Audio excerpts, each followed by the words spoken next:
ராதே கிருஷ்ணா. நான் சமீபத்தில் ஒரு செய்தி படித்தேன்.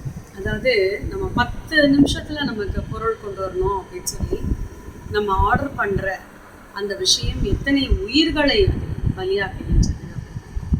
அது கொஞ்சம் முன்னாடி கூட அது ஒரு செய்தியாச்சு. பட் இப்போ இன்னும் அது செய்தியாகத்தான் இருந்து கொண்டிருக்கின்றது. நிறைய நம்ம கவனத்துக்கு வர்றதில்லை. இப்போ என்ன சொல்ல வரீங்கன்னு நீங்கள் கேட்கலாம். அதாவது ஒரு 10 நிமிஷத்தில் நம்மக்கிட்ட பொருள் வரணுங்கிறது நமக்கு ரொம்ப முக்கியமா? வாங்கிக்கலாம், சாதாரணமாகவே வாங்கிக்கலாம். அது 10 நிமிஷத்துக்குள்ளே எனக்கு வரலன்னா நான் கம்ப்ளைண்ட் பண்ணிவிடுவேன், நீங்கள் அப்படி தானே அட்வர்டைஸ்மெண்ட்டில் போடுறீங்க அப்படின்னு சொல்கிற அளவுக்கு நம்ம முக்கியமான ஏதான ஒரு விஷயத்த பண்ணுறோமா? போட போகிறது ஒரு பஜ்ஜி தான். அதுக்கு அரிசி மாவை ஆர்டர் பண்ணியாச்சு. அது வரத்துக்கு கொஞ்சம் லேட் ஆச்சு. அது கொண்டு வந்தவங்க கொண்டு வாங்கிட்டு பஜ்ஜி மாவு 50 ரூபா, அது கொண்டு வந்தவங்களுக்கு ஒரு 50 ரூபா 100 ரூபா போச்சா? இருக்கட்டும், பரவாயில்ல.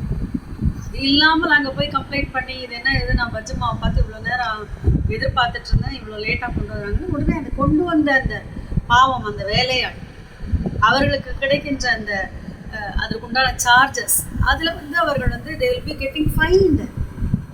அது மட்டும் இல்லை, இது பெரிய லெவல், நெட்வொர்க் லெவல். இது நமக்கு எது வேணும் எது வேண்டான்றதுக்கு நம்ம சஜஷன்ஸ் அவங்க கொடுத்துட்டே இருப்பாங்க. விளம்பரங்கள், அந்த விளம்பரம் 10 வாட்டி பார்க்கறதுன்னா 11வது வாட்டி நீங்கள் ஆர்டர் பண்ணிடுங்க. விளம்பரத்துலலாம் அந்த காலத்துலேருந்தே இந்த ஒரு டெக்னிக் இருக்குது.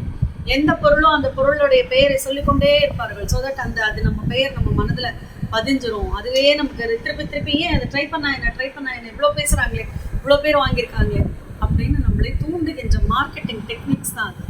அதெல்லாம் ஒரு புறம் இருக்கட்டும். இந்த 10 நிமிடம் என்று நாம் போக வேண்டியது ஏதாவது அவசியம் இருக்கின்றதா? ஏன் நாமே வாக்கிங் போகிற நேரம் காலார போய் நம்ம வாங்கிட்டு வந்துடலாமே முடிஞ்சால். அப்படி இல்லைனாலும் சாதாரணமாக ஆர்டர் பண்ணி வாங்கிக்கலாமே. அந்த துரிதமாக கொண்டு வருவது, தட் இஸ் விரைவாக கொண்டு வருவது, எக்ஸ்பிரஸ் டெலிவரி என்பதற்கு நாம் நிச்சயமாக நாம் உடன்பாடோடு இருக்கக்கூடாது. அதை நிச்சயமாக தவிர்க்கணும். நிறைய உயிர் சேதங்கள் வருது, நிறைய பேருக்கு ஆக்சிடென்ட்ஸ் ஆகுது. அந்த ஒரு மனிதனுடைய அந்த துரிதத்துக்காக ஒரு ஃபேமிலி எஃபெக்ட் ஆகுது. அந்த சிப்பந்தி, அந்த வேலையாளுடைய ஃபேமிலி, அது போய் இன்னொரு வண்டியில் அடித்து அது இன்னொருத்தருடைய குடும்பம், எத்தனையோ வேண்டாத விஷயங்கள்லாம் நடக்குது. இப்படியாக தான் நம்ம வாழ்ந்துட்டு இருந்தோமா? இல்லையே. கொஞ்சம் யோசிச்சு பார்க்கலாம்டா.